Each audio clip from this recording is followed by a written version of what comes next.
Hello, I'm Gareth Jameson. I'm an actor and a voice coach from www.londonvoicelessons.com. Here are some tips for working on your voice.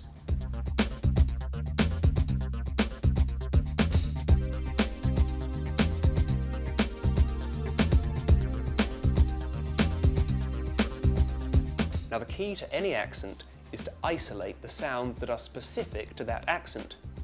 So when I'm talking about a Scottish accent, I'm going to talk about a very generalised Scottish version of the English language, sometimes called Scottish English. There are, of course, many different accents depending whether you're in Glasgow or Edinburgh or Aberdeen.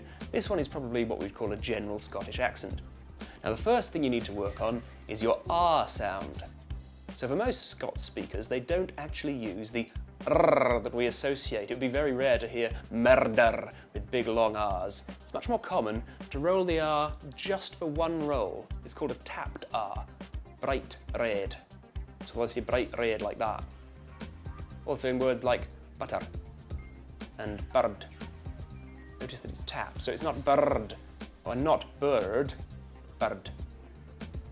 Also, if you get an L after the letter R, sometimes you'll have an extra syllable on the word, so that girl becomes girdle, girdle, and world becomes world.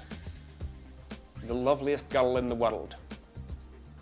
Our next feature is that the vowels in bath and laugh are the same as the vowels in trap and man. So quite often they're different for other accents, but in this accent they're the same. Bath, laugh, trap, and man. There's no difference. Bath, laugh, trap, and man. Also, the oo and vowels are the same. In the UK at the moment, there's a TV commercial with the tagline, good with food. The narrator on the commercial is Scottish, so we hear good with food. They rhyme in his accent.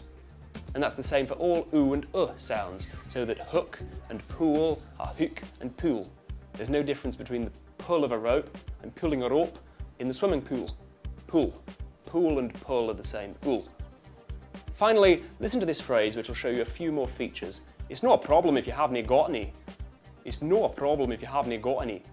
Now, this is more to do with dialect than accent. In fact, when you're researching an accent, it's important that you look up any dialect words, any words that are different in that accent than they are for other people.